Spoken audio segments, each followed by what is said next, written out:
To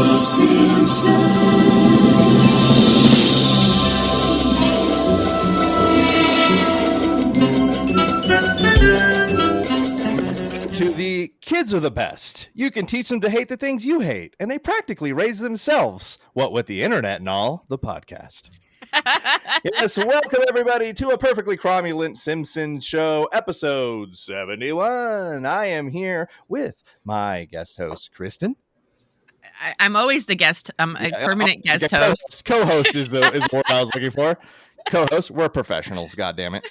Co-host Kristen, hello, Kristen. It's Hello. Kristen A, the Canadian Hello. way. Hello. And a new guest tonight. This is the guest host, but who knows? Maybe she'll become a co-host too. Welcome, Erina. Hello. Hi, friends. So, if you guys haven't listened to us before, this show is about two lifelong Simpsons fans and friends who sit down and talk about an episode of The Simpsons each week. Yes, that's right. We take a 22-minute cartoon and spend about 90 minutes talking about it. Do we stretch it out? Yes. Is it long-winded? Yes. Do we show our love of The Simpsons? Abso-fucking-lutely. That's what we're here for. If you love The Simpsons, we love The Simpsons. That's what this show is. Join us. This is episode 71 for us. We've done a couple one-off things. So this is episode 69 of The Simpsons. The episode is titled Lisa's First Word. The production code is 9F08, and its original air date was December 3rd, 1992. Not to get tangential so early, but hey, what were you guys up to December 3rd, 1992? Mostly watching The Simpsons and going to elementary school. That was my regular grind. I remember back then, like, I was actually like, I remember The Simpsons being on TV. It was like when you went to school the next day. That's what everybody, because again, this is back in the day when you didn't stream The Simpsons. You couldn't just watch it whenever you wanted. You had to watch it the night of, or else you might never see it again. And when I say never, I mean like you knew you were not going to has a VHS rip of it. Yeah, or like it ends up in a repeat somewhere maybe during the summer. Like, you know, like you were lost. You were lost forever. So I just remember back then it was like every night after The Simpsons, the next day at school was a very exciting day. Especially right now, they're airing on Thursday nights, so you have Friday. Yeah. So Friday, that's how like that was the talk of school on Friday was. Did you watch The Simpsons last night? Oh, your parents don't let you watch The Simpsons? A lot of that. Can't relate at all. But that's what I was doing. How about you two youngins? Because I know you're both younger than me. I was playing with toys in the kindergarten room, and that's the extent of my knowledge from 1992. Yeah, that would have been about my age as well. I think December 3rd, 92. That makes me nearly 6. So there you go. You go. Just we're like working towards winter break for kindergarten. I'm like, oh my god, I can't wait to get X-Men toys. And then you got the knockoff X-Men toys. And, yeah. You know, I got Y dudes. So because back then parents weren't scared to give their kids knockoffs and be like, enjoy, kid. You're gonna take this toy and you're gonna like it. Yeah. Right. Now kids will post an Instagram story like, look at my weak ass parents fucking got me. Oh my God. Sorry, just really quickly. I'm not gonna I'm not saying anything bad about anybody, okay? But at Christmas time, I was watching people doing like the angel tree things and like donating toys to places. And there were a couple of people on TikTok that were like, oh, don't get the knockoff Stanley Cups, because if you're gonna do that, just don't give the kid anything because blah blah blah, because they want the Stanley one. You're gonna send them to school with an Ozark trail. Yeah. Well, it must be nice to be rich. So, you know, real quick, just for the record, for like half a second, Kristen, I actually went to the NHL Stanley Cup again, not the whole Tumbler thing. Like, you know, you're a hockey fan when you hear Stanley Cup, you're like, why am I going to get you? You think of that? Yeah. No, it feels weird saying it. It feels weird saying it. That's awesome. So this episode, chalkboard gag. Teacher is not a leper. So a lot of leprosy talk this season. We had the edited episode where Bart mentioned having leprosy, and then there was a rabies voiceover too. Anyway, the couch gag is a nice big circus line dance. It's like Family Guy saw this and go, you know, in about 8 years, I'd love to get a TV intro that looks something like this. The showrunner for this episode is Al Jean and Mike Rice. The episode is written by Jeff Martin and directed by Mark Kirkland. And the special guest voice for this episode is, I would say, probably the most famous person. That's maybe, I don't know, Michael Jackson, but he didn't go by his own name. So No. Elizabeth Taylor as Maggie in this episode. It's the shortest guest voice possible. Yeah. It's one word, but it's fucking Elizabeth Taylor, dude. Like, yeah, no, it's still who's cool. afraid of Virginia Woolf and shit, you know? Like, this It's is still cool as shit. It's Elizabeth Taylor. I don't care. You just hear that name and you're like, in oh. 1987, and I'm like, yeah, White Elizabeth diamonds, Taylor. man. Yeah, White diamonds. dude. Okay, that's all.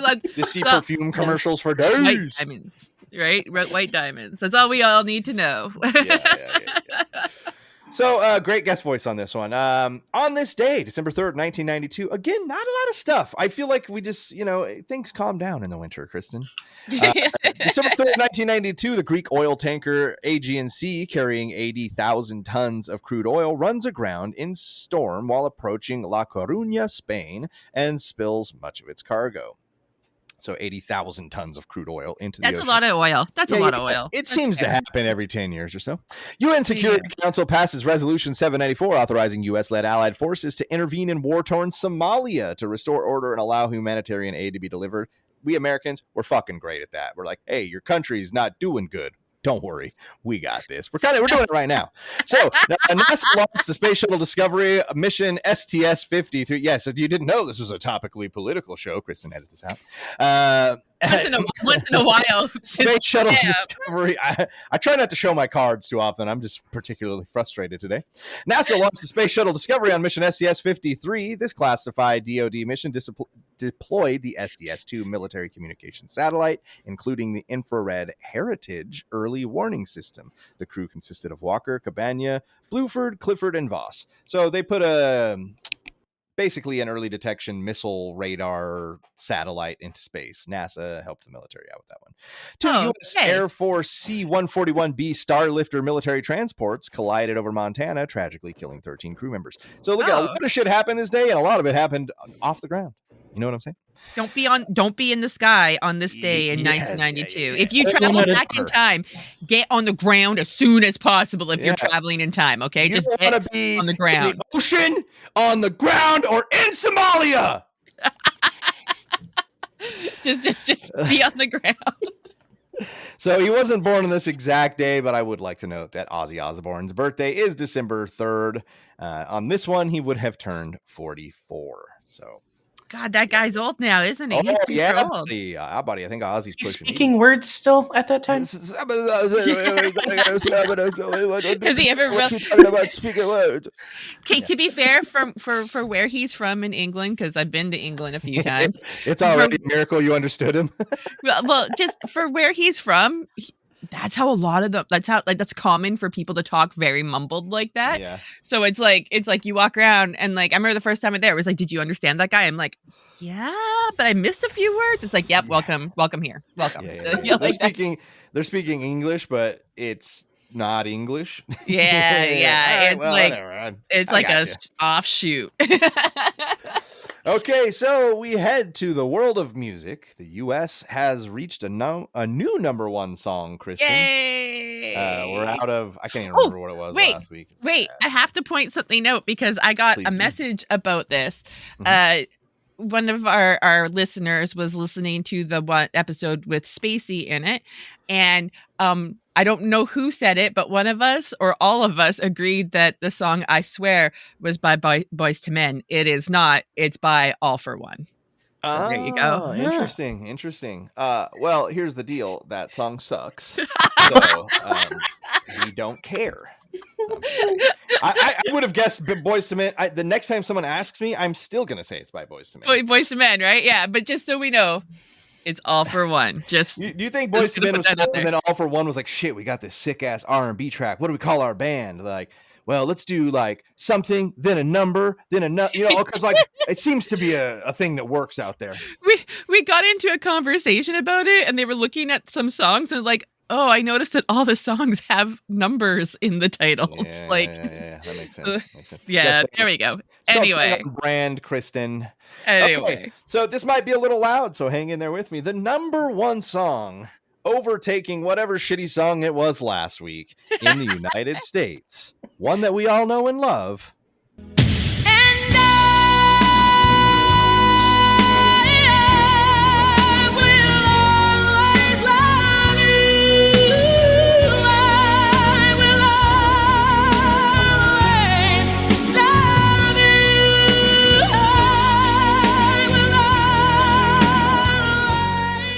You picked the part where she's just belting it out too, right? Like you picked the most belty part. Two things about that I was going to point out. One, it's the most belty part for sure.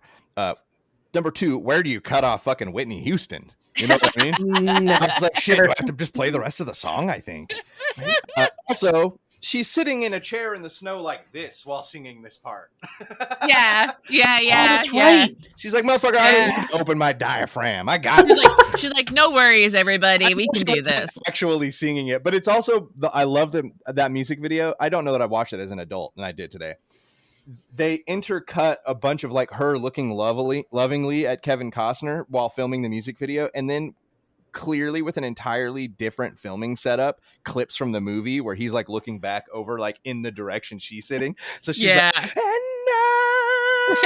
and then like cuts to him going like, oh. Yeah. in the movie. And you're like, what the fuck?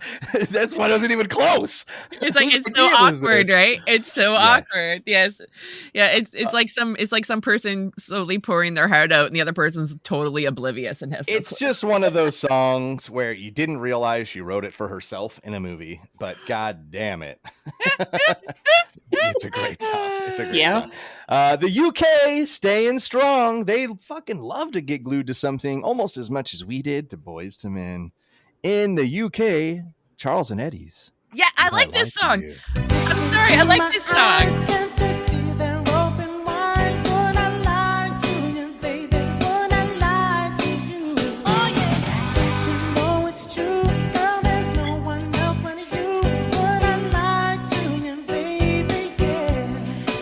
Very part to cut that off. The part though, it's so good. The little like in the background. I love that part. I love it. Who doesn't love a third track ad lib? God damn it! I know, right? Any memories of that Charles and Eddie song, Erina? I'm gonna say that this is where I live under a rock, and it doesn't ring any bells. I think we all agreed over the last couple of weeks, because this song was number one in the US, I think, for a week, and then it's moved to the UK and become. So we've had this song for 3 or 4 weeks now. We agreed that all of us knew the song, and none of us with a gun to our head could have told you who the artist was. It was fine, but like we all knew it. I know the chorus. Like, I recognize that. This. Yeah, that's the extent. Like beyond that, it's like I don't know what the fuck this is. Go ahead and kill me. I can't tell you. It's fine. Okay, so the number one movie in America actually has a cameo from America's newest war criminal, Home Alone 2, Lost in New York.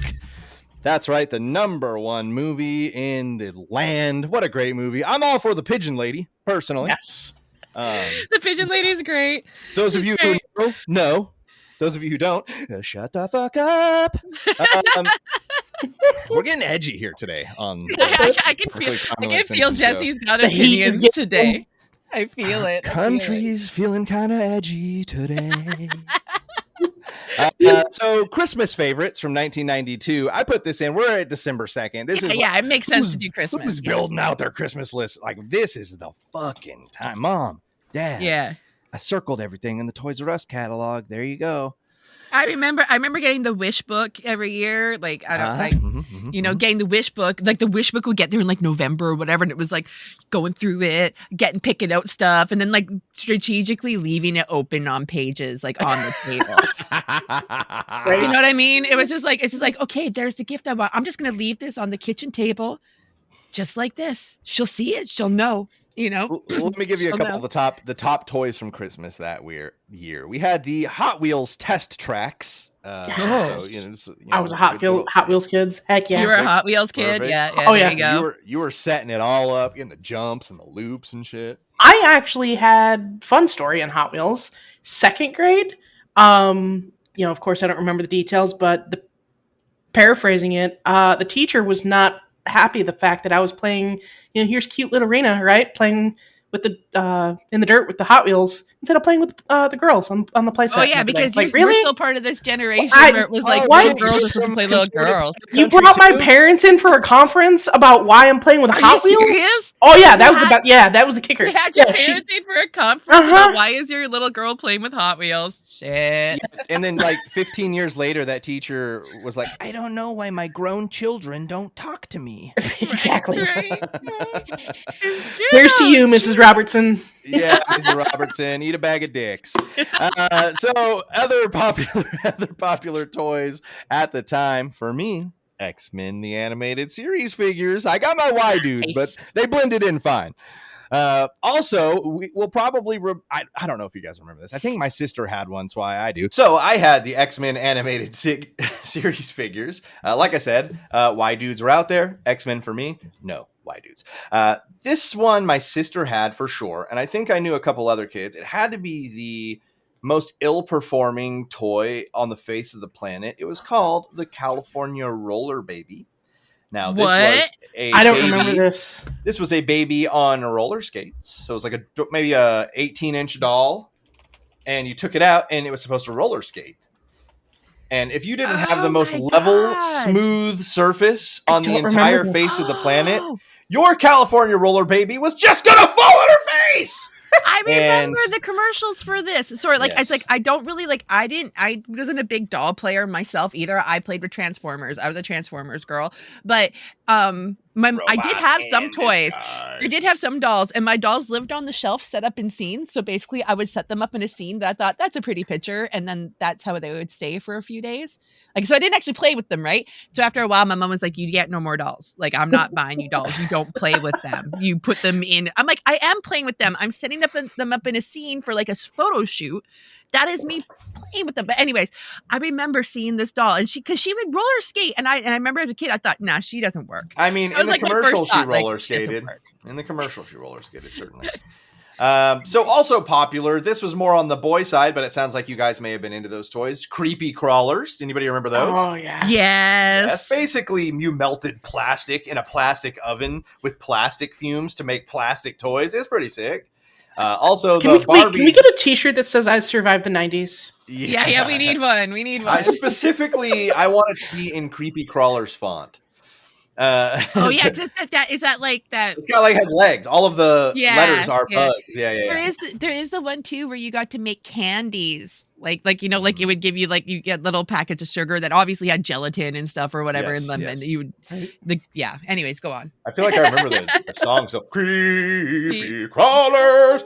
The Barbie Golden Dream Motorhome, because what Christmas isn't complete without a new piece of Barbie machinery. Oh my God! Kristen, go off? So I remember because we were at that age where a lot of us kind of stopped playing with Barbies when that came out, when that particular item came out. I mean, I never really did, but I remember maybe not that year, but the next year. One of my friends, it was all she wanted for Christmas or for her birthday or whatever, and she got it.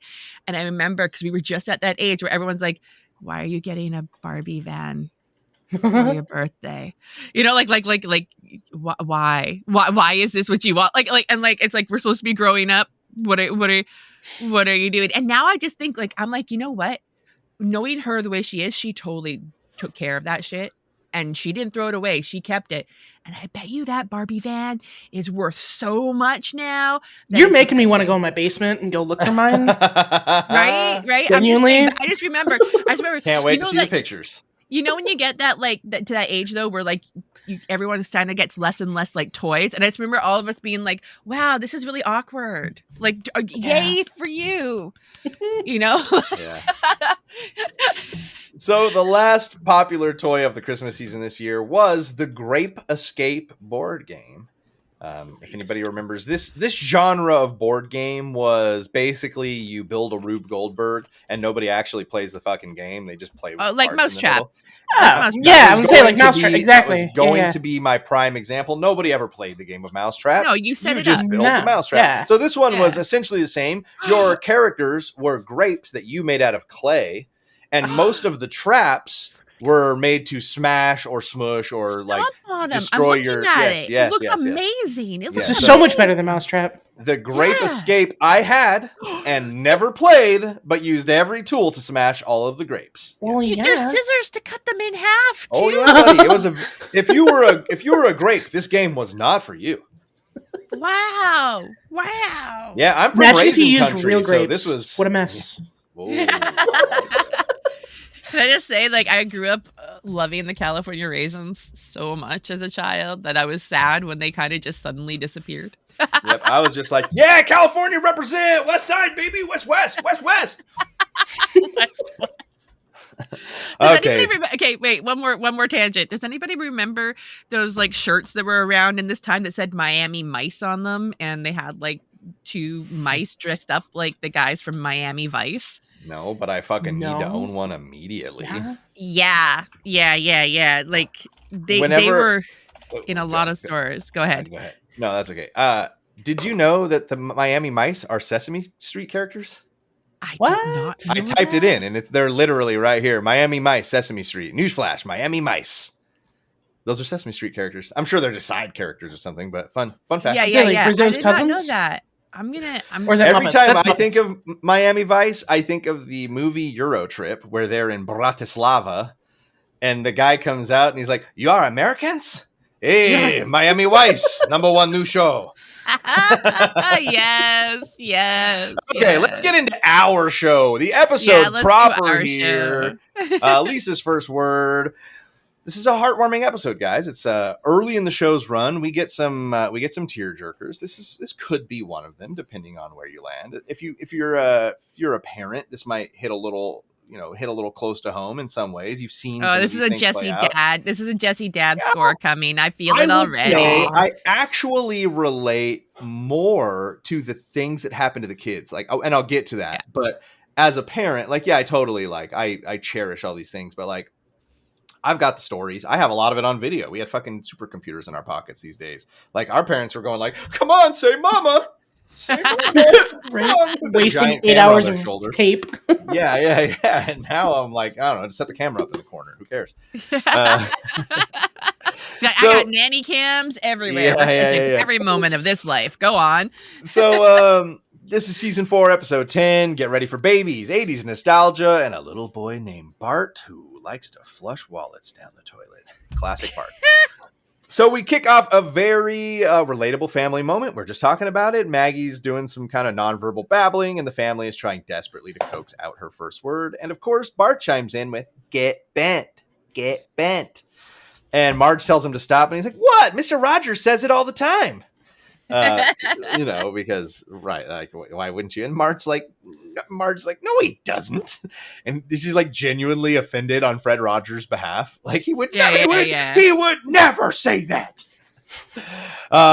It sets an early tone in this episode about language, growing up, but it still finds a lot of rooms for, burps, bebops, and Bart trying to sabotage Maggie with "shove it. Shove it." Okay, who hasn't tried to teach a kid like to say stuff like that? Like, as an adult, I'm like, allowance, learn it, money. Not my kids, because I'm not a masochist. But when one of my buddies in high school, his name was Lucas, and he had a little brother who's probably like 3. And we used to just not swear words because I felt too bad for that, but we would just teach him like just the weirdest little things to say. Yeah. So he would walk around the house saying whatever it was, like just stupid stuff. We taught him the name. We had like an ongoing character with our friends. Like, we all skateboarded. So whenever someone was limping, we always called them Peg Leg McGregor. Nice. And so we taught him just Peg Leg McGregor. So he'd walk around like straight, like Forrest Gump walking, going, "Peg Leg McGregor, Peg Leg McGregor." And you're like, yes, this kid rules. Your little parrot. Yeah. What's funny is that kid's probably like 25 now. He's like, "Man, I don't know. For some reason, I named my kid Peg Leg McGregor. I don't know." It was just implanted in my brain. Yes. So we find Homer, classic Homer. He's misinterpreting Maggie's burp as she said burlap.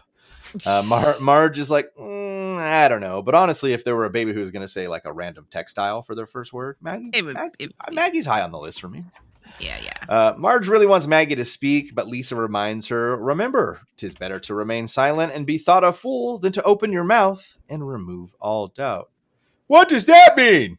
Well, you better say something or they'll think you're stupid. Takes one to know one. Swish. Homer. This is the second episode in a row we get Homer like having an argument with himself in his head. Last one was like when he said like in Mr. Plow. So last week on the Mr. pornography store. Gotta come up with something good. Don't say you're drinking and driving. I was buying pornography. The best is that he tells himself in his brain in that episode, I would have never thought of that. Yeah. So this whole opening leads us up to a big question. What was my first word? Bart asks. Marge flashes back to she and Homer having sex. Bart walking in. I love that Bart walks in so fucking casual, like hand on the door, bottle in hand, goes, ay caramba! Which, as early Simpsons fans will know, ay caramba may as well have been alongside Eat My Shorts as just a classic. It's like how South Park used to kill Kenny every episode, it used to happen, slowly phase it out. We don't miss it that much, but when we hear it, we're like, yeah, that's good. I liked that. I'd buy an ay caramba shirt if I found one in the store tomorrow. It would be $75 fucking. That's the problem. That's the problem. These fucking vintage motherfuckers. They know they can get away with it. Now are expensive. I paid $30. Hang on. A couple of weeks ago, I paid $30 for a game that probably wasn't even worth $30 when it came out. NES Friday the 13th. Oh my God, I love that shit. I love the teal and purple fucking Jason in that. I always played as the teal and purple Jason when F-13 came out and they released that DLC with the teal and purple Jason. 100. That's awesome. That's awesome. It's beautiful, right? I bought it basically because I was like, I don't hate this game. First off, it's kind of hard, but I don't hate it. But and I find it intriguing because I'm like a horror movie fan. Like I love horror movies. So, but like it's like other than like the price tag on the back, it's like the sticker, like the sticker for the game is actually like in pretty good condition for probably be banged around a bunch in a box somewhere, right? So I was awesome. I was like, no, that looks pretty. Let's get that. Do you have an NES? $30. Oh, okay. Next. Okay, so $30 coaster. Got it. Operation Get Kristen a Nintendo Entertainment System. Yeah, but I probably still have it somewhere, and my power pad. I just couldn't tell you. Like probably in my mom's exists. house. I have an SNES, but I have a Switch right there, so there's no need to pull the SNES and plug it into the fucking RCA into the TV that I have that does not have that. So I'll just play it on the Switch. I just want to play Super Mario Worlds anyway. Yeah, that's all you want. Okay, so ay caramba, yes indeed. We have another line that Bart only says once that's going to get put on T-shirts forever too later in this episode. Marge claims she doesn't remember. Because who would want to say, well, you caught us having sex and said, ay caramba. So maybe later, that'd be a fun story when he's an adult, Yeah. Not when he's like 10 or whatever. But Lisa wants to know as well. So we're going to flash back to 1983. Cue the nostalgia flood. Mrs. Pac-Man, what did she say? Like, struck a blow for women's rights. Rights, yeah. Joe Piscopo was at the top of his game. Yeah. This is history, guys. It's fucking history. They're living in a tiny Lower East Side apartment in Springfield where the kids are playing stickball. I love, hey, you want to play stickball? Certainly. And they go inside and play it on an arcade cabinet. Well, it's 1983, not 1953. Yeah, I do like that there's a vendor selling cookies too, like oatmeal or chocolate chip. Which is chocolate chip or oatmeal raisin. Yeah. I'm an oatmeal raisin guy, so let's go. I feel like ice cream sandwiches, underrated choice for the streets too. Like, okay, a hot dog cart, that's fine. Even the ice cream man comes, but ever since a Choco Taco has been discontinued, I don't give a shit about that guy. Yeah. You get me Chipwich stand? I am Damn it, I'm in. forever. I am forever an Oreo cookie ice cream fan, like Oreo sandwich ice cream sandwich fan. Like they can be messy. Like if it's hot out and things are melting on you, yes, they are messy, but they are like the goodness of Oreo. Sorry, I'm making not gestures. lost on People me. People can't see my gestures. It's like the goodness of Oreo. It's not lost on me that my other favorite ice cream, a drumstick, is just a differently shaped Choco Taco. Goddamn Choco Taco is. But what about the classic orange push pop? I don't hate it. I don't hate any ice creams. Look, they were always the Flintstones. I didn't get like this by skipping. It was like a toilet paper roll container. Yes. Like that's what they look like. That's you exactly could what they never look like. start. It was always so frozen out of the ice cream man's shit that you could push never it up put. at You first. had to like push it on the concrete. And then pray to God you didn't splat it on the concrete. Yes. Yeah, I remember holding it in my hand and being like, I just got to hold it for another couple seconds, then maybe. I'm a rocket I pop guy too. I do like the red, white, and blue rocket pops. In fact, Rocket my liquid IV in here right now is rocket pop flavored. It's fantastic. There you go. And as we've brought up once or twice before, there was a glorious time of the Teenage Mutant Ninja Turtle ice cream. Where the bubble gum was going to be not on the eyes at all. Yeah, but it tasted good for whatever reason. They were delicious. Like, Teenage Mutant Ninja Turtles ice cream. Yeah. Because refined sugar is amazing. Yes. Well, come on. America. Okay. The whole show is nostalgia, guys. Damn it. That's what you're here for.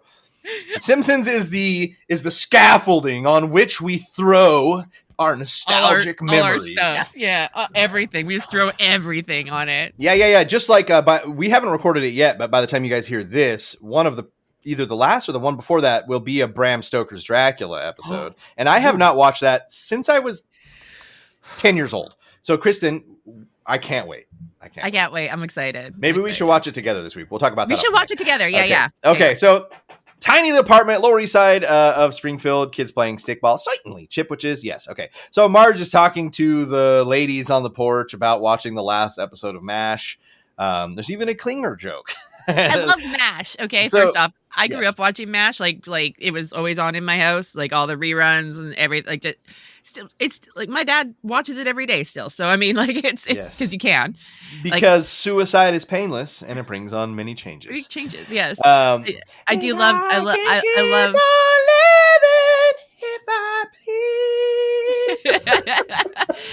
I do love that they're all like lamenting the end of MASH, right? Yeah, so they would have just watched the because MASH the did big end farewell. in February of '83. It was the most watched TV episode of all time. I'm gonna take some shit for this. I am a MASH the movie guy over MASH the television series. That's okay. You can be. I do Today love years the old MASH when I realized there was a MASH movie. What? MASH movie. Gosh, really? MASH movie predates the television show. The television show is based on the movie, and the only character that is the same is Radar. Everybody else, is like he's the only actor that's in both is Radar. Yes. And I can appreciate that because that's my nickname at work. Hey, really? And I quote one of my coworkers saying, "You know, the person who really gets the jobs done." I'm like, "Oh my God, don't say that." Don't say that to the boss. No. No. He's not wrong.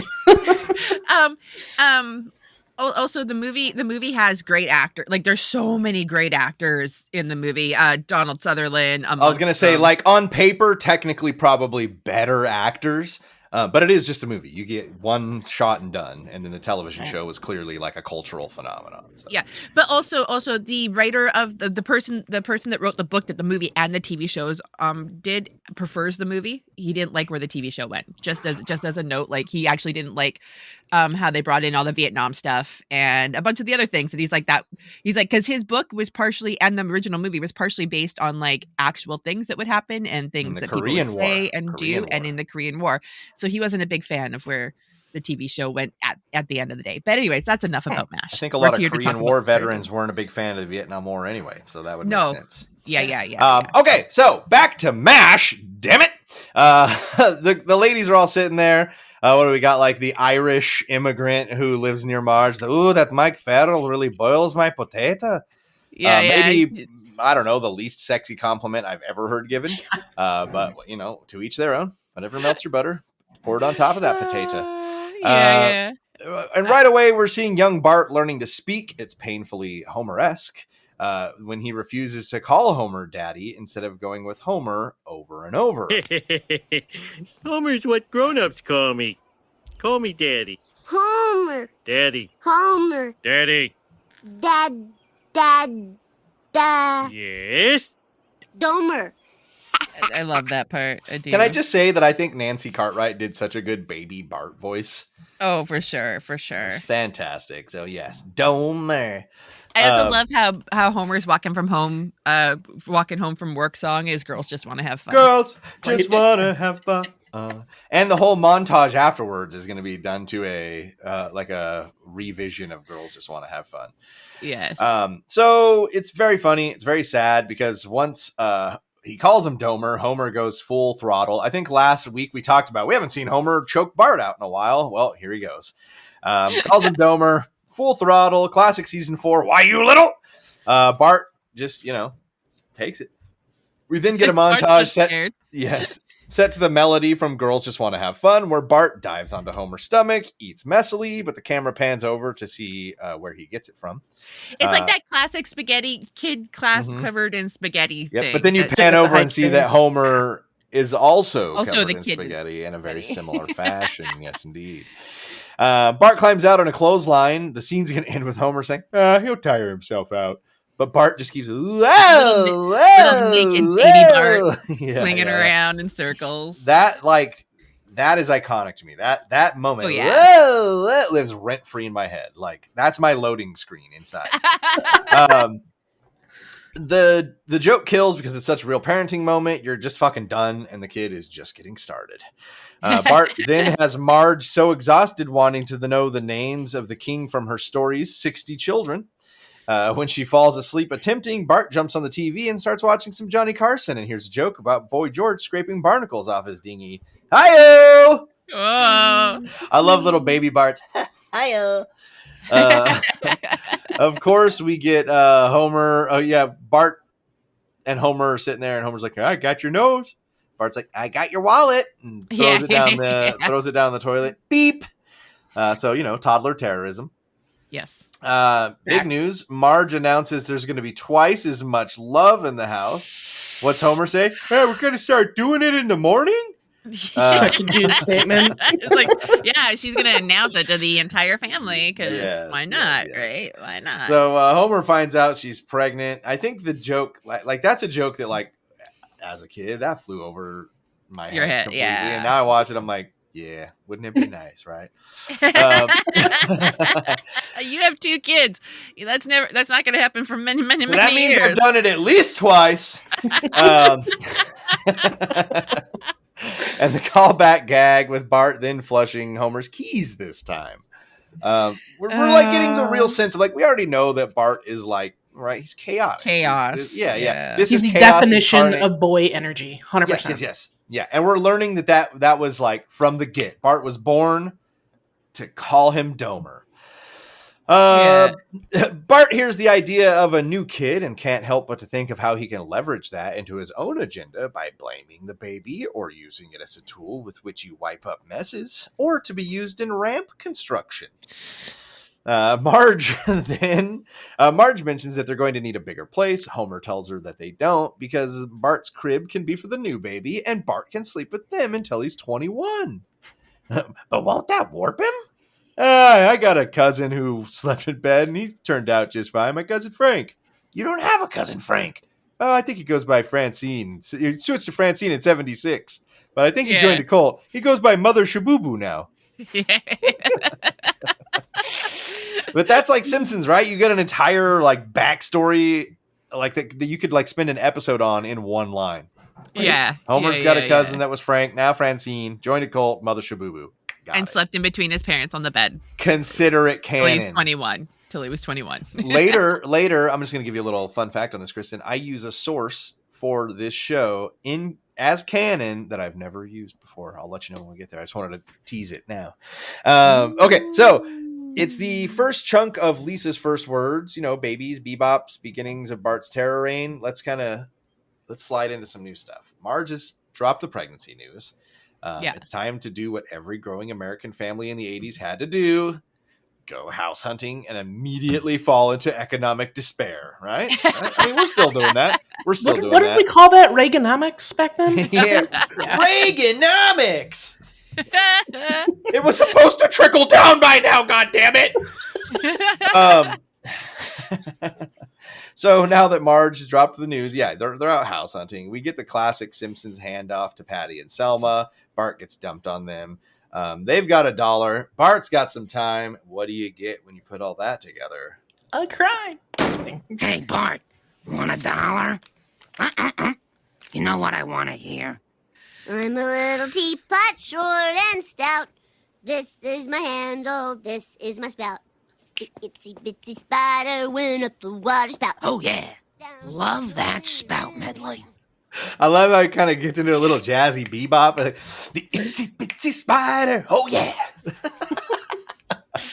It's not just like a straight up, singing of the rhyme. It's a whole production with Bart. My favorite part is that it kind of proves maybe that Bart doesn't know the entirety of any nursery rhyme because we've never heard him do a whole one, right? Like he cuts off itsy bitsy spider. And so when he does Alouette later, the fact that he doesn't know the whole thing should not be shocking to you. He has not proven once that he can do an entire nursery rhyme. So love that spout medley. Patty and Selma, very entertained, vibing, chain smoking, chilling on preschool karaoke. Meanwhile, Homer and Marge deep in the real estate trenches. Their agent from Stinking Fish Realty, a name so bad they have to be good, says the only homes in their price range are in a place affectionately called the Rat's Nest. When they visit the Rat's Nest, it's immediately punctuated by gunfire, sirens, and chalk outlines from a recently deceased body because this home just went on the market. As a realtor myself, I love that spin. Love that spin. Great job. In my state, you don't have to disclose if someone died there. So because that's not like for every rare thing. It's just in some places you have to disclose it. In some places, so I used to lease apartments in California, and we had to, if you were going to lease it, it was a 5 years thing. If someone had passed in the last 5 years, you had to make them aware. In South Carolina, they could have been killed yesterday, and you're like, hell yeah, it's a house, baby. Wait, no, I don't know anything about it. I don't know what you're talking about. It's standing, isn't it? There's freshly poured concrete in the basement. Yeah.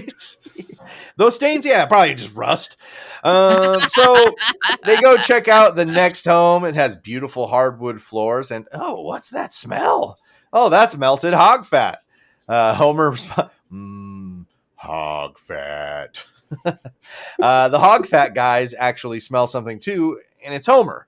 So we get to the next home, and Horatio McAllister is there showing off why live in a house when you can live in a houseboat. Then Bruce the shark pops out of the water, and that lets the sea captain know he's got to jump in. And he tells him to check out the real shag carpeting in the galley while he is in the maw of the giant shark. So they're just really out there doing their thing. Also, the sea captain getting a lot of screen time lately. Yeah, a lot of screen time. We only saw him for the first time like a few episodes ago, and he's been. I think he's appeared in all but episode since then, all but one since then. So I think he's appeared in 4 of the last 5 episodes. Yeah. And Good for him. He at this point he's a very new character. So I guess maybe just like that, throw the sea captain in there again. Okay, we'll get some use out of him. Yeah. So next comes what they refer to as the haunted cat house, which might be my favorite visual gag in the segment. The cats, own the house. You'd be their tenants. Yeah. Lisa says, I wish we lived in the kitty house. I feel like that's something that could happen so easily today, too. Yeah. Like someone being like, I willed my house to my cats. So. Yeah, you're not wrong. Bart also says that, like he agrees with the kitty house assessment, saying that he could train them to be his unholy army of the night. Go, my pretties, kill. Little Wizard of Oz action. And then just when Homer and Marge are ready to give up, they find the one.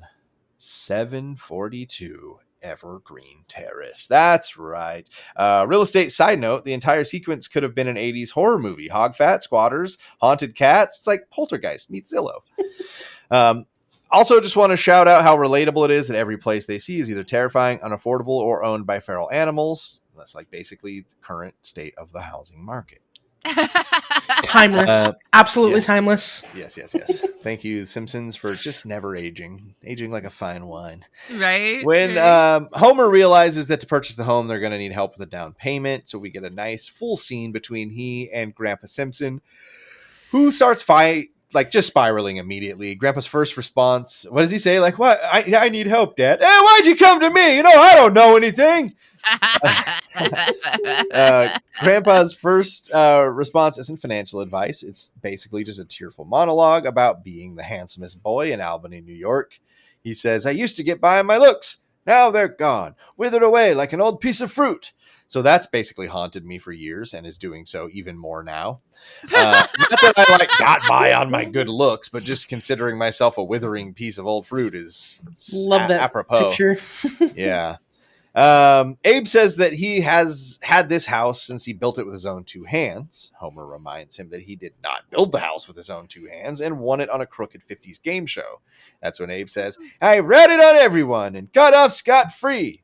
So this is what I was going to say. I used a new source for canon. The Simpsons 1993 Skybox trading cards said that the game show that Abe earned his house on was called How Low Will You Go? And this references a show that was the height of the 1950s quiz show scandal, which took producers basically giving people answers to quiz shows to make it more, I don't know, more entertaining. There's a movie about it. There's a movie about it. Okay. I can't remember the name of the movie is, but there's a movie about that stuff. Basically, Abe got his house as one of the people who were on the inside of the 1950s quiz show scandals. Yeah. Because he ratted on everyone and got off scot-free. So I'm guessing he's the one who gave up the scandal, and that's why he is where he is. So eventually Homer gets what he needs, and in return he invites Grandpa to move in with them. A touching moment that immediately undercut when Bart asks, so how long before you shipped Grandpa off to the old folks' home? Yeah, about 3 weeks. Cue to the whole family laughing like it's the most normal thing in the world. Classic Simpsons really quickly before you get too far away from it. It's a 1994 movie called Quiz Show, directed by Robert Redford. It's a historical drama based on the real-life quiz show scandals of the 1950s. It focuses on the 21 show and the fixing of its results, particularly the rise and fall of contestants Charles Van Doren. The movie explores the corruption behind the glittering facade of the show and the investigation that exposed the scandal. Interesting. Robert Redford directed. Yeah. So That's cool. There you go. I can't remember. I was trying to see who's in it because it's just the back of the guy. So I forget. Ralph Fiennes is in it. He plays one of the the guy answering the question. Ralph Fiennes. So if you're there you go. Anyways, I've seen it. That's the only reason why it's called Quiz Show. Go see it. Or don't. Anyways. Continue on now. It makes this episode doesn't make sense without it. So yes, Homer says he sent him to that old folks home about 3 weeks later. This is the classic Simpsons emotional bait and switch. Warm hug, cold punchline. It's what makes the show sing. We then get a reset to present day. Homer's still trying to bribe Maggie by offering her a cookie. She gives him the old look over there, and when he does, she steals the cookie, and he's like, oh. Well, that's round 7. That's round 7 to Maggie. Yeah, only a baby could fool Homer that many times, right? Yeah. Lisa's starting to get annoyed that they haven't even gotten to her first word yet. Homer is like, that's not a good story. Let me tell you a story about the time I got locked in the bank vault with Mr. Mooney. Oh, wait, that's the Lucy Show. So this is just a good example of Homer confusing pop culture with his own memories, something he's going to do forever. A lot. Finally, we get to the big moving day where Homer carries Marge across the threshold, but is struggling because she is quite pregnant. Bart walks in and says, Homer, this house sucks. Homer goes, what does he say? I told you not to say that word. And Bart immediately blows a raspberry and calls him Homer because you think it's about the word sucks, but it's that he calls him Homer. It's a Homer. Yeah. Homer goes in for the second throttle of the episode. Why, you little? But just then. We welcome you to the neighborhood. Sing fa la la la la la la la la la. Fa la la la la la la. From now on, you'll be history. You'll be history. You'll be history. Buenos dias, neighboritos. The handle's Flanders, but my friends call me Ned. Hi, Flanders. I love that Homer instantly assumes that he will not be his friend and calls him Flanders because only his friends call him Ned. Instant deadpan. Yeah, instant deadpan. It's good. I know you probably were going to mention this, but this, like, right now in this universe, in this version of everything, it's like, it's implied that Rod and Todd are different ages than Bart and Lisa, but later on, and in Rod other and Todd are episodes, there. they're the same. They're the same age as Bart and Lisa. So it's a bit of a weirdness that's happened here. It's Springfield is liquid. It's liquid.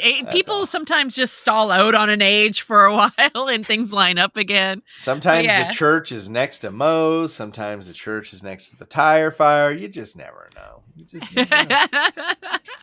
So, Flanders shows up. He, tells Homer, if you need anything, just let me know. And Homer's like, well, I could use a TV tray. And Flanders like, well, I did just buy this at the hardware store, but okay. And I guess you could borrow it for a while. And 8.5 years later. Also, Flanders is wearing an I Love Webster shirt. So for those who don't remember, this is the Emmanuel Lewis show, which started in 1983. So basically a cultural phenomenon at that point. This would have been... I very clearly remember one episode of Webster. Okay. And it's one where, cause he was wondering if he was ever going to like grow like his friends, and they take him to a doctor and they get him x-rayed and stuff. And they're like, hey, oh buddy, like, you're just not going to be tall. And I just remember that as a kid. Cause that was like the first time as a kid, I was like, oh, hey, that seems unfair. Like that was like the first time, like as a kid, I watched as somebody else and thought that seems really unfair that he's just not going to be tall like. And then there were probably a bunch of kids that took the selfish lesson and were like, that could happen to me. Yeah, probably. And then I do remember though becoming quite concerned about my growth rate after that though. Like yes, let's measure my health. Let's measure my height again. Yes. I just want to make sure that there's still upward. Damn movement. It, Webster. So yeah, they're so chipper, they're wholesome, they're the Flanders, right? They nothing changes. Todd asks Bart, "Would you be my friend?" And Bart just shoves him onto the ground. Todd laughs, tells him he's funny, and then we get a perfect, Homer moment where again the TV tray borrowing it. Yeah. Homer takes, Flanders gives. Everyone just sort of accepts this dynamic. That's just how it is. The Simpsons are settled in at Evergreen Terrace, and Homer has successfully mooched off both his father and his neighbor. And Bart has declared emotional war on the entire concept of being a big brother. He's running around the house screaming, I am so great. Yeah. I am so great. Everybody loves me. I am so great. Honey, Everybody loves me. Could you please be quiet? Quiet, quiet, quiet, quiet, quiet. Bart, get out! So yeah, that still happens to me. I just love quiet, buy it, fight it, sigh it. So yeah, I mean, like, this is just classic. Bart's like running around like a fucking goblin. Marge is just trying to survive. Homer's big accomplishment at the time is somehow juggling a pregnant wife and a troubled child while watching 8 hours of TV a day. Right. We get a sort of a late introduction to the B plot, but we see an Olympic-themed Itchy and Scratchy episode where Scratchy wins gold in the cover of a Wheaties box despite having no skin. It's just a skeleton. Right. This is also when we learn that Itchy and Scratchy are the official cat and mouse team of the 1984 Olympics. So good. Tom and Jerry, eat your heart out. The transitions us beautifully into the B plot, the 1984 Krusty Burger Olympic sweepstakes scam. Give me a second here. Some of you might remember this or know about it, but the Krusty Burger scratch and win cards were inspired by a promotional game McDonald's did for the 1984 Olympics, where an event would be revealed and prizes would be awarded depending on whether Team USA scored a gold, silver, or bronze medal. Prizes range from free McDonald's food to a $10,000 cash prize. McDonald's lost millions of dollars paying out prizes on that promotion. The one main difference of the plot was that Krusty Burger executive rigged the game, which backfired. In actuality, McDonald's had done an earlier scratch-and-win promotion for the 76 Olympics, which had been more successful. The marketing executives based the winning cards on an estimate of the medal count for the United States in those Olympic and publicized the game prior to the Soviet bloc nations declining their invitations to the 84 Olympics, which itself was a backlash to President Carter's embargo on any American athletes participating in the 1980 Olympics. So it's a deeper joke than you guys think. It's like basically Americans shouldn't have won that many gold. Yes. Yeah. And then they did. And McDonald's is sitting They there going, said, "Oh "Hold crap! my Coke." Oh crap!" Yeah. They're like, yeah, and McDonald's Yep, is like, "Oh and God, we're unfortunately, broke, that we're broke." closed the McDonald's Corporation forever. And it's just Yeah, that's I right. miss There's McDonald's fucking too, man. 96,000 locations within 15 miles of me. Yeah, so that's a cool little little time capsule there. I like that I think that this was fun for the writers because normally they're having a time capsule 1992, 1993, and now they're getting to like take a step back a decade, Yeah, and kind of time capsule some earlier stuff that was a little more topical at the time. Interesting. This is like the second kind of like scandally thing that's been mentioned this episode alone, because we had the quiz show thing. Oh yeah, and now we've got this. Yeah, just interesting. Into scandals they were. Yeah. So we also learn here that the Krusty Burger is the official meat-flavored sandwich of the Olympics. Meat flavored. I love it. Yeah. Krusty also does the. Can I point out that I love that when Krusty tries one of the scratch and wins, he scratches it with like a stiletto blade. Yeah, he's got stiletto. I literally put it in here. I said, I love how Krusty scratches off the ticket with a 6-inch stiletto. Right. So Krusty at the end of the commercial almost got some of the juice down his throat, so that kind of freaked him out. He then talks about the contest to his assistant, and the assistant's like, "Oh yeah, we've rigged the cards for the communist-only events." That's when he scratches off the ticket. 6-inch stiletto. He gets the communique from. Was he get like a fucking telegram? Yeah, it's like a smelling telegram. That the Soviets have boycotted, and while Krusty's losing his mind over burgers, Bart's losing home turf. Homer kicks him out of the crib. Bart reacts with, "Crib, I'm a baby." Did you ever have that problem, like with your kids, like when? No, my kids wanted to be in a big kid bed so bad, like it was. I remember when the neighbors to my grandparents' house, because she used to babysit me too. When her youngest was born, her oldest had a bit of a revert to like an old like acting younger again, because he didn't like the attention the baby was getting. So he was like, "I want to be in the crib and I want a bottle," and she was so frustrated. She was. I just remember her being like, "No, you are a big boy. Be a big boy." And he's like, "I want a toy. I want a bottle." My kids then and still are just trying to grow up way too fast. So, but yes. Bart wants a crib. Yes. Bart wants a crib. Homer tries to use reverse psychology on him. It does not work. But it does lead to Homer building a clown bed because he thinks, "I know you like clowns, so I made you this bed." Homer nightmare fuel. Simpson, you're a nightmare genius. Fuel. Nightmare. Yes, I agree. The bed will still haunt you. And earlier I teased at a line from The Simpsons that still gets used quite a bunch. This line does not get used in context as a Simpsons thing.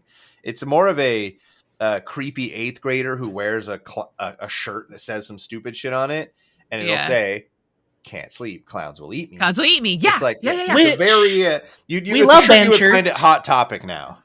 Yes. Well, because Alice Cooper, right? Yeah, and the Alice Cooper line was written after this episode. Oh, the Alice Cooper song came out in 1995, and this episode was 1992. Also, I'd like to point out that the footage that they use for him making the bed is actually the footage from him making Wonder Bat. Yes, that was my very next line. I'm just trying to sound Thanks smart a lot. now. Sorry. But yes, that line was quoted so much, it was later used as a line in an Alice Cooper song, "Can't Sleep, Clowns Will Eat Me." It has since become somewhat of a slang term as well to describe insomnia. For sure. For sure, right? It's hilarious. It's relatable, but as a kid, you did understand that the clown would definitely eat you. The look on that clown's face, his mouth, the teeth. Sorry. Oh, what clown? If you should die before you wake. Can't sleep, clown will eat me. Can't sleep, clown will eat me. Yes. So yeah.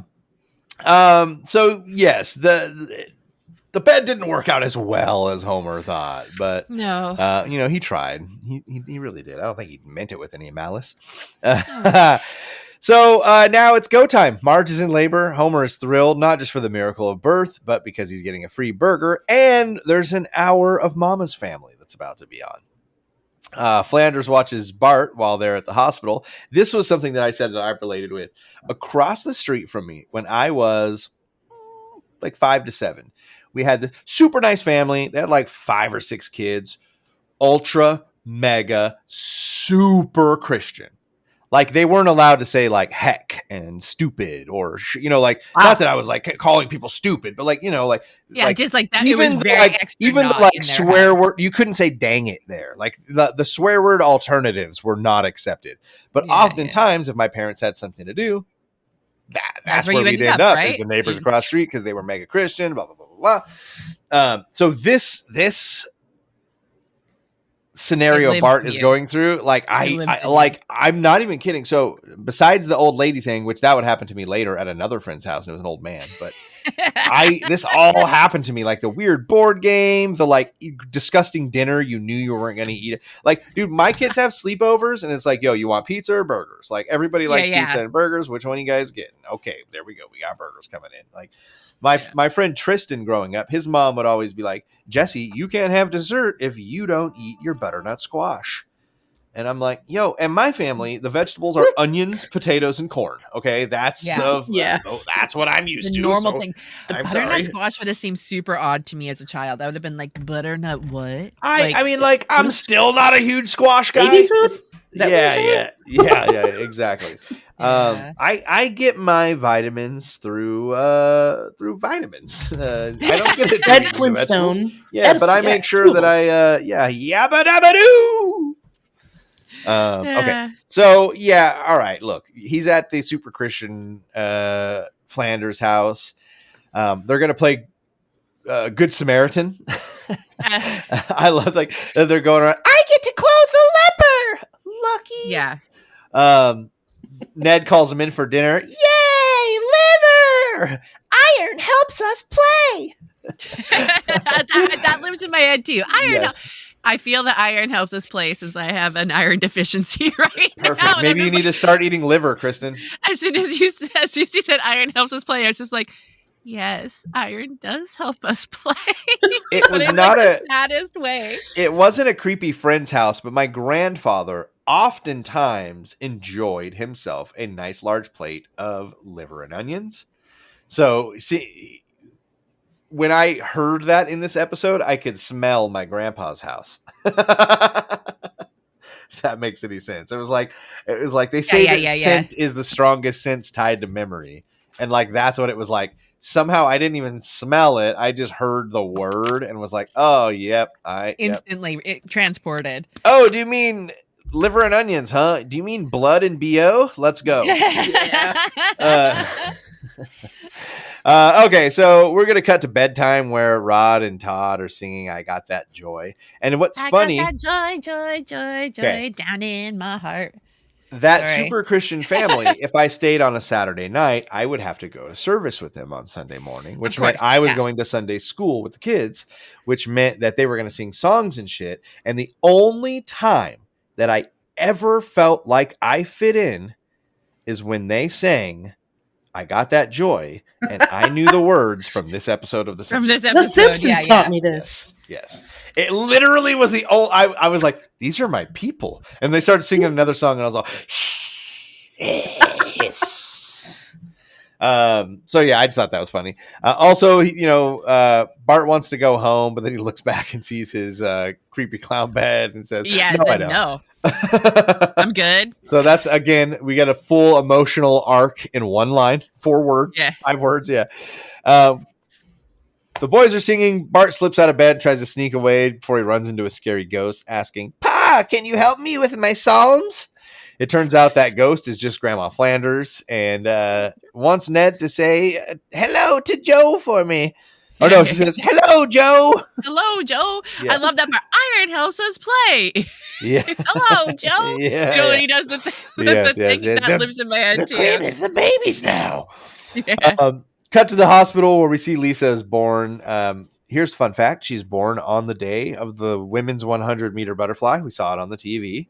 That day in the Summer Olympics of LA, it would have happened in the McDonald's Olympic Swim Stadium on August 2nd, 1984. The gold medal was won by American Mary T. Mager. So that means Lisa's birthday is August 2nd, 1984, right? There you go. Oh, There you except go. for It's that not. the Springfield Shopper headline on the day that Lisa was born has Mondale to heart, where's the beef? That debate happened for Democratic presidential candidacy in Atlanta, which took place on March 11th, 1984. So Lisa was born somewhere between March 11th and August 2nd, so far as I can tell. Also, where's the beef, man? Where's Isn't the that beef? Wendy's slogan too? Not McDonald's, Wendy's Yes. was where's the beef? Yes. Because the burgers aren't big enough. They're bigger at Wendy's. So, Yeah, so when 'cause you go somewhere else, you're like, where's the beef? Wendy's always said that making it a circle gave you less burger. Like, where's the corners? They had that whole, like, where's the corners run in the 90s. Okay, yes, where's the beef? What a classic. That was definitely on t-shirts, ladies and gentlemen. Oh, gosh. A lot of t-shirt quotes here tonight. I bet you if I search it right now, I bet we could buy that t-shirt today. Again, $65, 100% you can. Yeah, fun. That's just a fun little ultra nerdy. Actually, Lisa was born on, but that's just fun. Homer. There's t-shirts with the actual clip from the commercial, like the pictures of the old ladies from the commercial saying, "Where's the beef?" Yeah. So He's got Homer, creative. Homer is doting over Lisa. She's born, and we know that Homer's just in love with this little girl. He lets her know that he started a college fund at Lincoln Savings and Loan. Lincoln Savings and Loan Association was the financial institution at the heart of the Keating 5 scandal during the 1980s. The 1980 savings and loan crisis, when American Continental Corporation, the parent of Lincoln Savings, went bankrupt in 1989, more than 21,000 investors fully lost their uninsured savings. Wow. Yeah. And Homer had his money in there. Yeah, so there you go. That's what happened to The Simpsons. I also love that Marge is reading Fretful Mother, Is Your Baby Too Cute? I believe, if I'm not mistaken, at the beginning, I didn't mention it because I've been trying to streamline. But Marge mentions the like tongue extender or whatever. She mentions that is an article from Fretful Mothers. So she's still reading it as Maggie is a baby. Marge is a loyal Fretful Mother reader. It's like her favorite magazine, Fretful Mothers. Yes. I just love that the art, the title, like the main article is Your Baby Too Cute? Yes. So she also learns from inside that magazine that there's a chance Bart is going to be jealous of Lisa, to which Homer replies, "Bart can kiss my hairy yellow butt." So you get this too. It's like Homer was really trying to love Bart. He really wanted to, but he's such a shithead he couldn't. Now he's got Lisa, and he absolutely does not need Bart any longer. And no, he's done with Bart. He's over making it. that very clear right now. So did you tell your kid to kiss your hairy yellow butt? So we cut to Bart having flashbacks, telling Marge that the crib is now baby's. Todd playing Iron helps us play, and the bed. Oh, so when we first meet Marge, when Bart first meets Lisa, Marge asks Bart what he thinks, and he looks Lisa directly in the face and tells her, "I hate you." We then get the joke about Walter Mondale winning Minnesota that theoretically should be way over Homer's head. Like, why does Homer know that Walter Mondale won Minnesota? That's not like... Okay. He did have that T-shirt in Mr. Plow. Maybe Homer is low key super into politics because he had that whoever for Veep, remember, T-shirt that he had saved. Maybe he's just low key super political. You're not wrong. Makes sense. So we then get Patty and Selma meeting Lisa for the first time, smoking cigarettes right in her face with big old ash tails hanging off them, which is funny because like in the early 90s that like wasn't even that.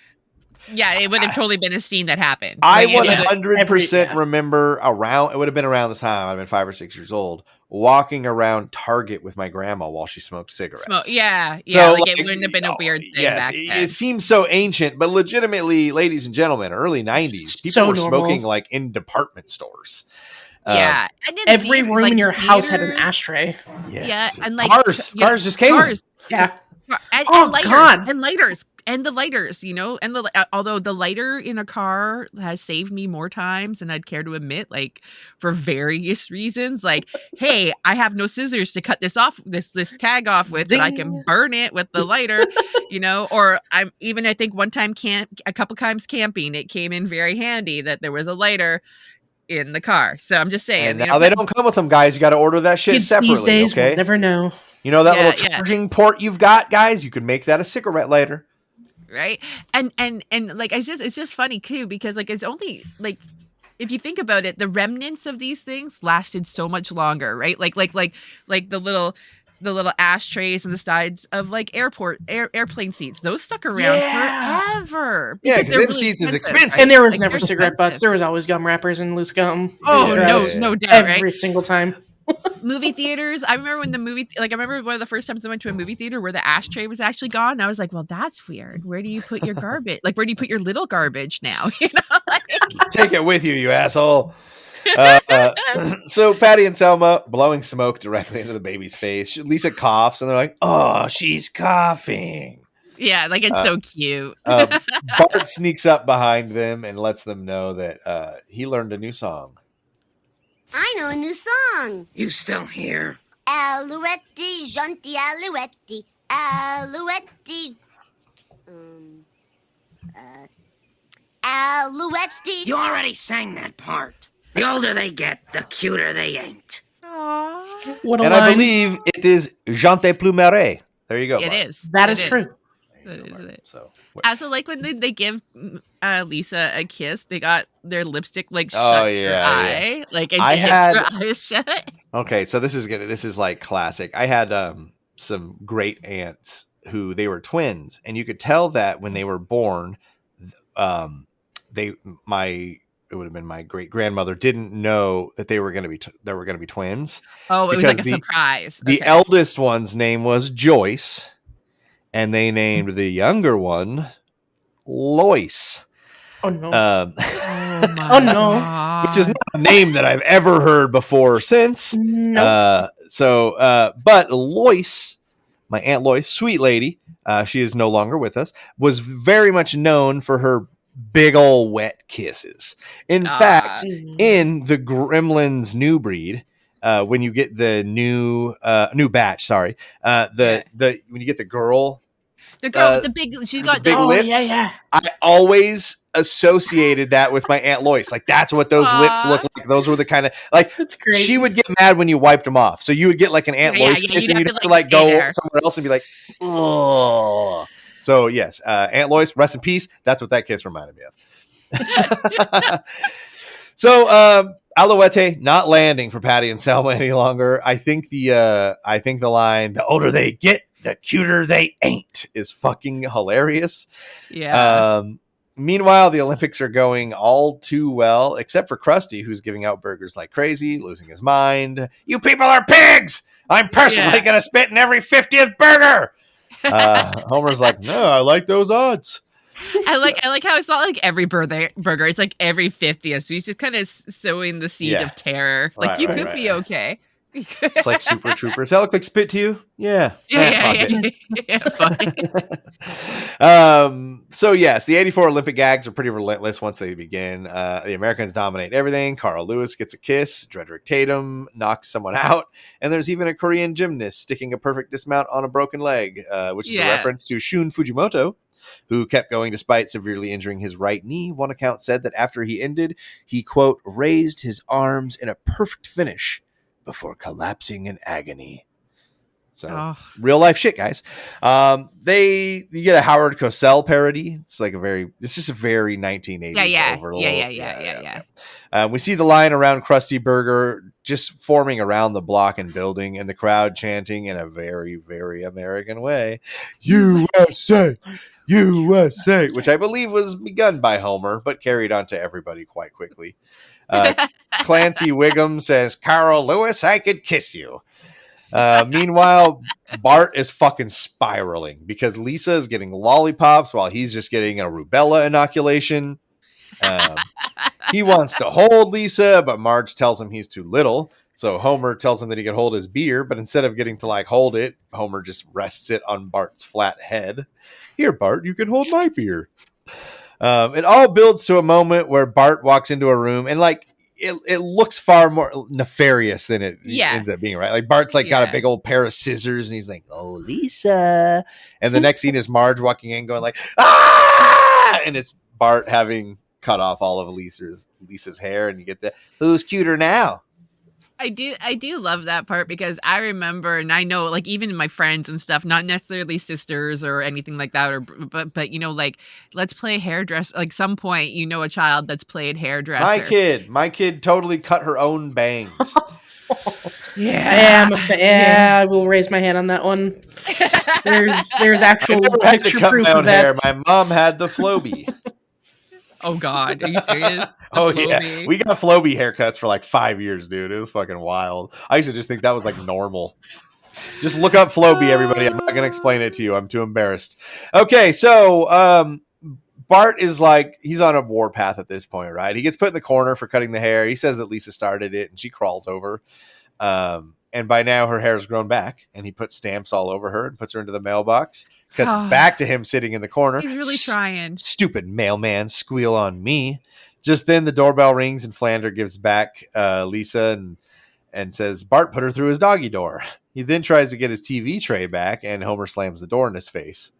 When he does that, Homer turns around and starts to punish Bart, like tells him to go get in the corner, but he's already there, and he's like, "Oh yeah." Bart, little Barty right. Poor his special little guy. Poor Barty boy. So Bart then heads upstairs and decides to tie up a hobo bindle and tries to run away.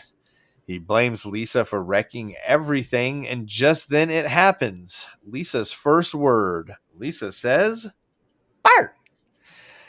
It stops him in his track, and he even says, "Suffer and succotash."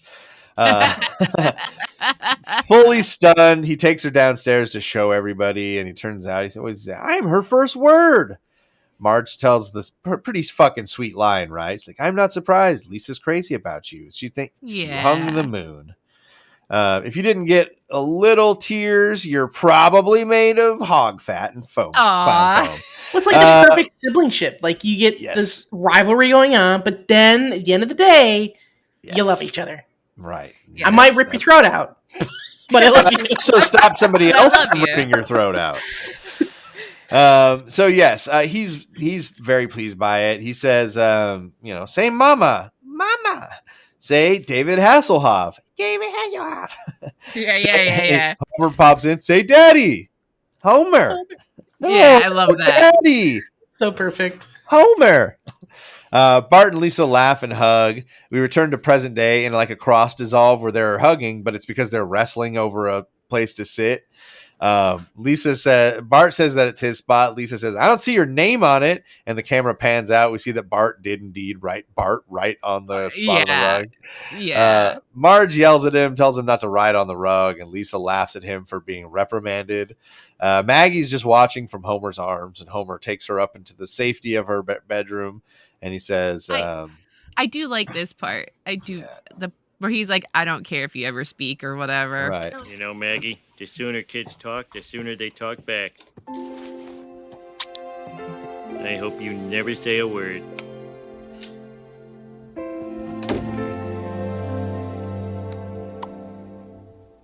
Daddy. "Oh." And there's our cameo. There's your cameo. The last single word of the episode is our Elizabeth Taylor. And I was also reading that it took like 24 takes. Yeah, because right about that. Yeah. She wanted to make it like, I guess, like very over the top baby. And they were like, no, we just want it to sound like a baby. So I don't know. It lands. The producers were correct because that was the right one. It's definitely a tearjerker of a moment.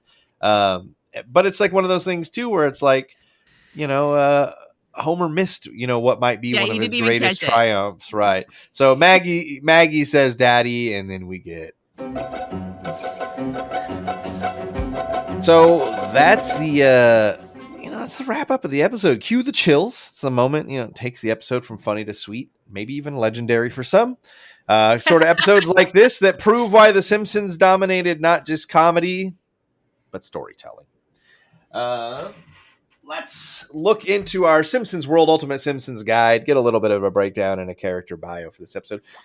Erina, this is the book we use for a lot of stuff. That is a book.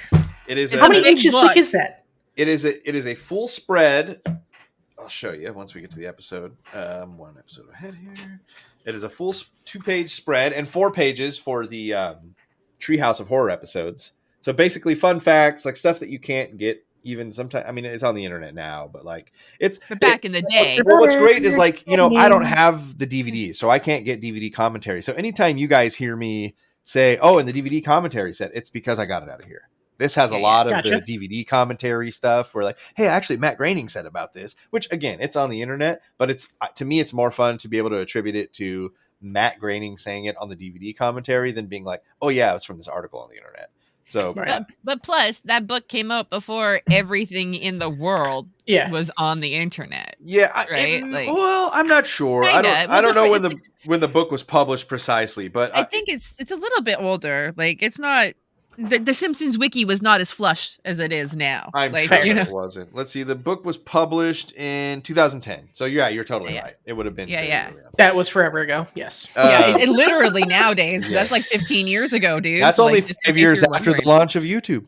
Yeah. Okay, Kristen, any guesses as to the character bio this time? Okay, it's not usually a main family member. I'm gonna say it's not gonna be the sea captain because we just had that. Oh goodness, is it Krusty? Baby Bart, 1983. Oh, is it actually Baby Bart? Like as Baby Bart? Oh, Baby Bart. Oh, Baby Bart. Okay, Baby Bart. Let's go. Baby Bart's residence is Lower East Side of Springfield. He has no siblings. His active guile is already growing. His favorite activity is leaping on his sleeping father, smearing spaghetti all over himself, swinging naked around and around on a clothesline, suspended 40 feet above the street for hours at a time, and his energy is boundless. His quote, I am so great. I am so great. Everybody loves me. I am so great. That is a ringtone. I know, right? I'm not gonna lie. I sing that song randomly sometimes because it just pops in my head. Because something it'll just be like, and I'll be singing it, and in my head I can hear the pots banging. And I'm just saying, if you want to feel good about yourself, sing that to yourself. You'll feel good. I often say, "Who's cuter now?"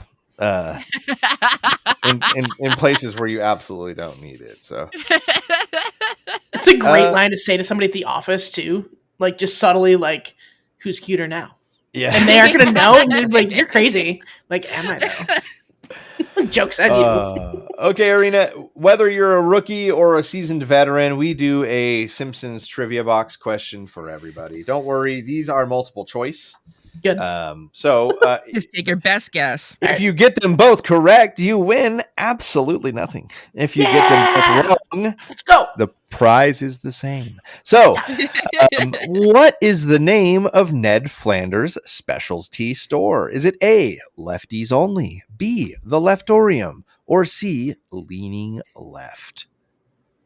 Leaning Left.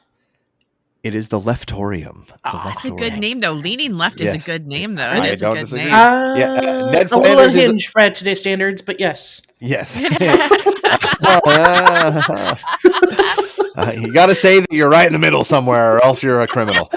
What is the name? If you had listened in this episode, Kristen gave you the answer to this, and when you hear the multiple choice, hopefully it'll bring it back. What is the name of the baseball bat that Homer makes himself? Is it A, the Wonder Bat, B, the Big Popper, or C, Greased Lightning? Remember, it's Homer's naming it. It's like just that's what I'm. The Big Popper. It was the Wonder Bat. Wonder Bat. All right. Yeah. No, you're good. You're good. I wanted to say Greased Lightning. I'm like, no. You know what? I think because it has a lightning bolt on it. Doesn't he draw a lightning bolt like next to the name or something like that? And that makes me think of Greased Lightning. So you're good. You're good. Kristen, I pulled this one. It's on the random. I think we're almost done running through these, but I think these are good questions. These are ones that I know you can get, but they're deep-ish Not cuts. easy? Yeah, exactly. Okay. I'll give you the multiple choice when you say you want them. Yeah. What hangs on the wall directly to the right of the refrigerator in the Simpsons kitchen?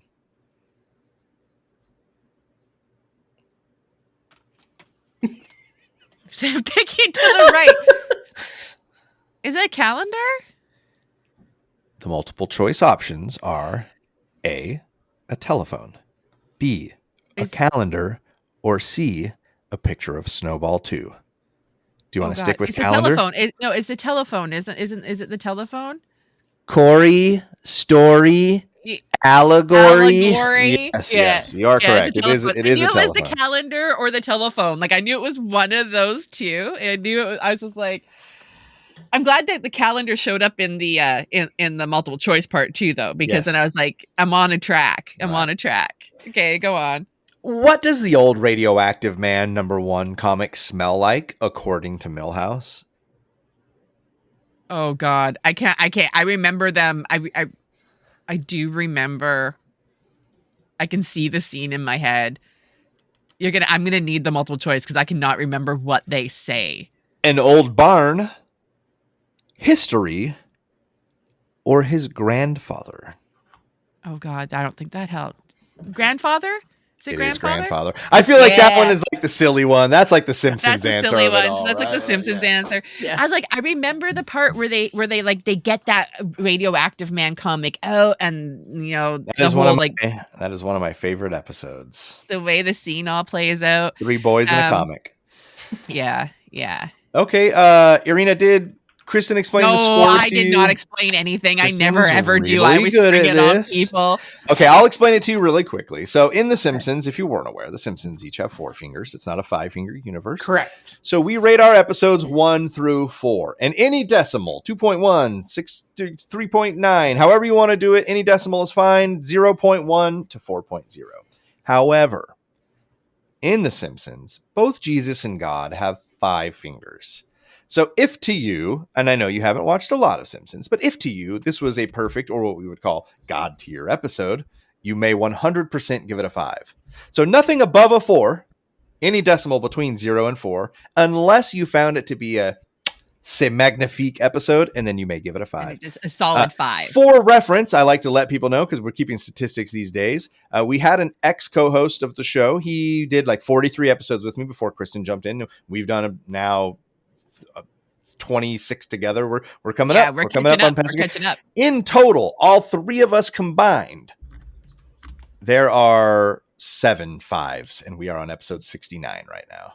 So that'd be a possible of 138 5s. So we don't give out a ton of 5s. Yes. We don't give out a ton of 5s. Not saying that you can't. We're just saying but you can. Yes, you can. Exactly. Just so you know, we don't. We love peer pressure. It's so great. It goes from 4 and then 5, but 1 to 4 is like 2.5, 6 point, or no, not 6 point anything. And if 3.6. we can, and if you'd like, we can score first. If you want to just kind of get in a ballpark, if you want to mull it over for a minute. Honestly, I've got my answer. I'm gonna go 4.2. So 4. So yeah, 4. 4. Okay. Yeah. 1, not knowing, other than the the immediate family characters, not knowing anything else about The Simpsons. This episode pretty much sums up what The Simpsons is. It's got nostalgia, current life. You can see where, even though you don't know the rest of the seasons or series, episodes rather, you can see where it's going to go. You can see it sets the tone of the humor. It sets the tone of the family unit, the dynamic, the chaos of each children. So, yeah, great episode. No, that is a very good analysis of it, I think. I feel like that was a super good analysis. Yeah, don't analyze episodes better than us. Now I'm debating the answer I gave. Crap. which happens, like, funny enough, happens once in a while. Like, I'll come into an episode, or Jesse will come into an episode, and we're like, man, this was like a 2, and then by the time we get to the end, it's like, damn it, there were so many deep cuts I didn't think about.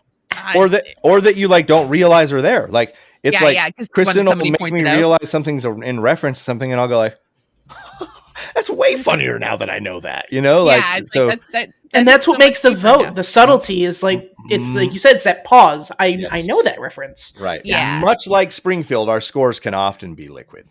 Yeah. Okay, so I was going with like because like I have a thing about the heartfelt ones. They don't always hit me hard because I'm just a terrible person apparently.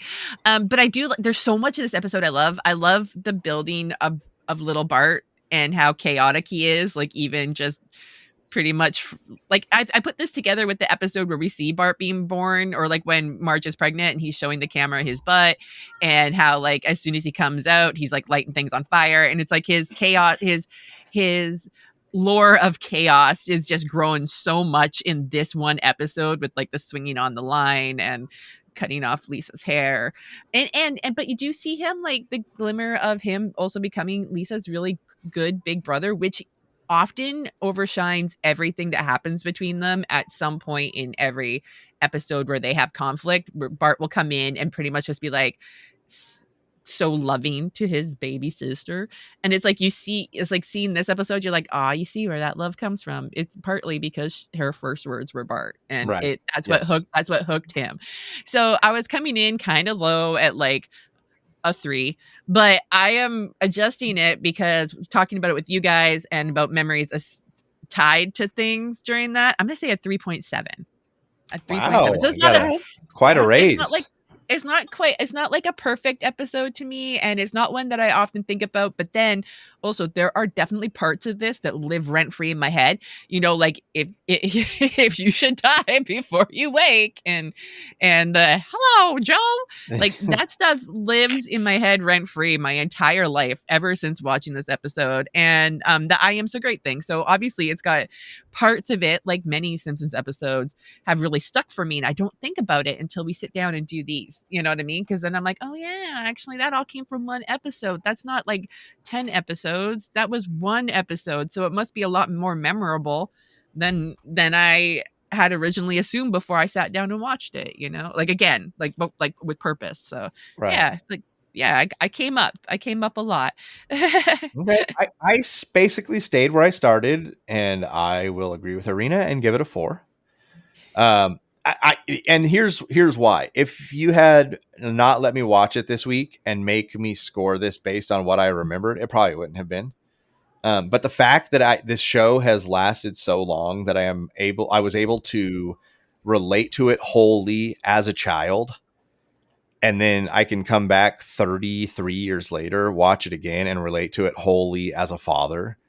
Yeah. And have it still be relatable and prescient, and like it's there's something to be said, like, you know, as much, you know, as we know that Simpsons is a cartoon, and it is you know, like it's divisive and it's controversial and blah blah blah blah blah blah.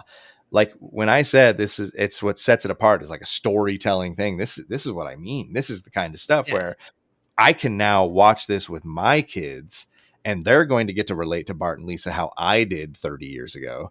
And I'm getting to relate with Homer and Marge like I never thought I ever would. So it's one of those things where, like, you know, there's a few lines that live rent free in my head, and like it's almost as if like specifically the episode isn't what gets the 4. It's the feelings the episode invokes, you know? So like, yeah, it's a great episode. It's fine. It would never be in my top 25 to tell someone, go watch this one first. But it's good. But yes, the feelings, the love, the things you feel are there. It's very real. There are some fun references of early 80s for, like I said, you know, like it was probably fun for the writers to get to step back 10 years and because to them, you know, if they were all in their early 20s or 30s, they were getting to write about when they were a kid. Yeah, right? For so sure. I think that shows. So I'll give it a 4, and this gets a really solid average of a 3.9, which is tied for the highest average with a guest this season. So if you're just joining us and you heard at the beginning of the episode where I said, oh, it's going to get a dad score from Jesse, they're just episodes about the kids or about like life in a family that sometimes Jesse's just like, okay, I love that part, and it just makes me think of life and all this stuff, and you get Jesse dad score. Yeah, when a goddamn there's nothing wrong with it. When a goddamn adult cartoon can make you teary eyed, you just accept that power and run with it, you know. Yeah. So Oh. there you go. That's why at the beginning of the episode I said this is going to be a Jesse dad score one, and Kristen I knew that just coming knows in me here. so well. Oh, Kristen, I know it. I'm going to make you start writing down what my score is going to be at the beginning. I think it's cool. Like the thing is though, I think it's cool because I think that's part of also what made The Simpsons watchable for families.